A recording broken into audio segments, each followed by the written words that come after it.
beaucoup plus précises que les Oui, miennes. non, mais évidemment, on va les auditionner. Mais votre, votre direction, c'était important qu'on l'auditionne quand même parce qu'elle coordonne, elle fait un certain nombre d'actions.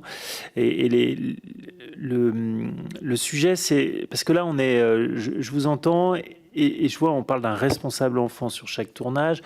Bon, déjà, on peut se demander, mais ça, c'est ce qu'on va faire aussi, est-ce que le droit du travail concernant les enfants, qui n'est pas tout à fait un droit du travail, puisque les enfants ne travaillent pas, justement, est-ce qu'il est suffisant? Est-ce que tout ça est suffisamment encadré? C'est des questions on va évidemment regarder, parce que la question de Madame la rapporteure, elle me semble assez logique, c'est-à-dire qu'à un moment donné, vous avez un référent enfant. Si ce référent, je caricature évidemment un gros trait, si ce référent enfant c'est le beau-frère du producteur, ça va peut-être pas suffire. Donc, est-ce que vous avez la réflexion d'avoir un agrément et un cadre légal pour ces référents enfants? Pour être sur un plateau, quand vous êtes chef électricien, vous avez un certain nombre de diplômes qui vous sont obligatoires pour être chef électricien sur le plateau, en termes de sécurité, en termes de manutention, en termes, voilà. Donc la comparaison sont deux sujets bien différents, mais ça reste des sujets très sensibles dans les deux cas. La sécurité des travailleurs de l'équipe, mais aussi la sécurité des enfants de tous les acteurs. Donc est-ce que c'est quelque chose sur lequel il y a déjà eu des pistes de réflexion sur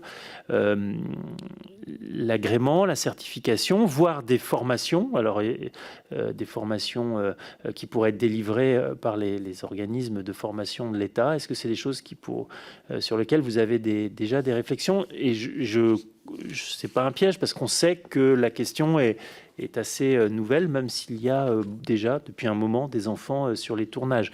Et dernière question sur laquelle ça sera peut-être plus le CNC qui pourra nous aider: combien de tournages en France ont lieu par an avec des enfants? Voilà.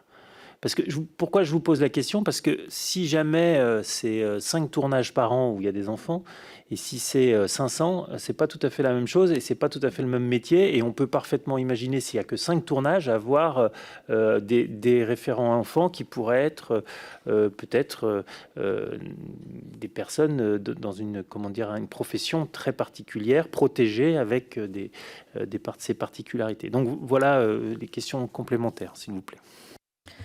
Alors, sur les questions très précises sur combien de tournages en France avec des enfants, je suis incapable de vous répondre, mais je passerai Je pense que la ce sera le question et comme CNC qui pourra nous ça, répondre. le CNC pourra arriver avec une réponse construite. De la même façon, les pistes de réflexion sur un agrément, une certification, je peux difficilement imaginer que mes collègues n'y aient pas pensé, en revanche, et n'aient pas travaillé dessus. En revanche, je ne suis pas du tout capable de vous retracer les réflexions.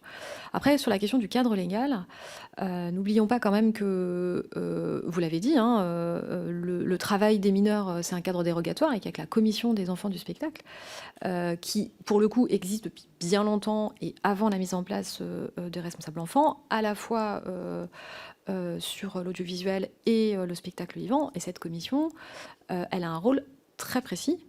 Il n'y a pas de spectacle qui peut se faire avec des mineurs sans autorisation. Ça, c'est vraiment le droit commun, le droit du travail, sans autorisation de la commission des enfants du spectacle. Le non-respect de la saisine de la commission ou de ses prérogatives, ça engage des poursuites au pénal, donc c'est pas rien. Et il n'y a pas de... Et cette commission, elle va assez loin. Pour le coup, moi, j'ai eu affaire à un certain nombre d'équipes artistiques qui, justement, étaient désespérées pour n'avoir pas eu d'autorisation de la part de la commission des enfants du spectacle, alors que ces équipes considéraient que ne comprenaient pas en quoi est-ce que la santé ou la moralité de l'enfant pouvait être engagée. Donc il y a un contrôle qui est quand même strict.